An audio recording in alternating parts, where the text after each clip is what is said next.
Bonjour, dans cette vidéo je vais parcourir avec vous l'interface de Dreamweaver histoire de se familiariser avec la terminologie en vigueur au niveau donc de l'interface du logiciel. Si vous êtes déjà habitué à travailler avec d'autres logiciels de la Creative Suite tels que Photoshop, Illustrator ou InDesign, vous serez en terrain connu puisque l'interface des autres logiciels fonctionne exactement de la même manière que l'interface de Dreamweaver et est également basée donc sur des panneaux qui sont affichés autour de la zone de travail. Me voici maintenant dans Dreamweaver avec donc ma zone de travail principale qui est au centre de la fenêtre. C'est ici une page blanche que j'ai créée tout à l'heure. Des panneaux qui se trouvent sur le côté et en dessous et les menus de Dreamweaver donc, qui se trouvent ici au-dessus. Alors, première zone sur laquelle nous allons nous arrêter, ce sont les trois petits boutons qui sont ici au-dessus qui me permettent soit de voir le code HTML de la page que je suis en train de faire, soit de voir le rendu visuel, ce qu'on appelle le design view de la page que je suis en train de faire. Et puis si je ne parviens pas à me décider, j'ai le split view qui me permet de voir le code HTML d'un côté et la page telle que l'internaute la verra de l'autre. Sur la colonne à droite ici de l'écran, j'ai toute une série de panneaux, par exemple ici le panneau des fichiers qui est ouvert. Ces panneaux peuvent être groupés en groupes de panneaux. C'est le cas du panneau des fichiers et du panneau des actifs qui sont groupés en un seul groupe de panneaux. Ces groupes, je peux les ouvrir et les fermer par un simple double-clic. Si je double-clique sur CSS Style, je vais ouvrir ce panneau. Si je redouble-clique, je ferme le panneau.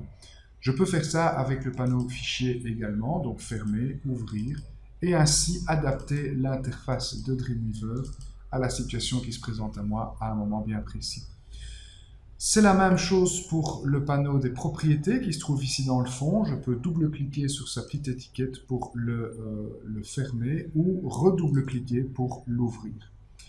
Enfin, notez que sur les panneaux ici à droite de l'écran, j'ai une double flèche ici qui me permet donc de réduire ces panneaux à l'état d'icône, ce qui est particulièrement intéressant quand on a des écrans plus petits.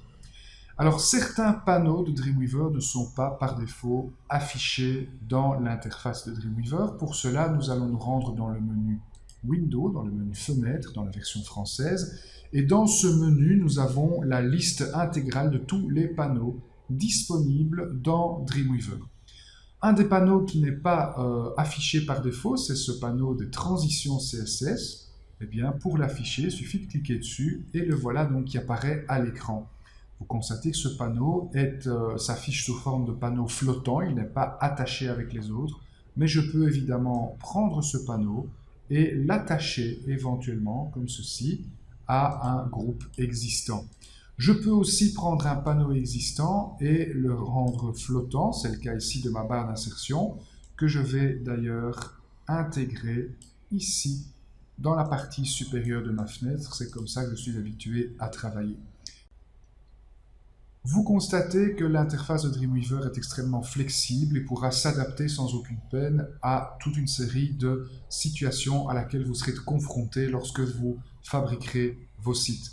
J'espère que cette petite vidéo vous aidera à mieux gérer votre interface et à mieux connaître aussi les différents panneaux et les différents outils qu'il est possible de rencontrer dans l'application.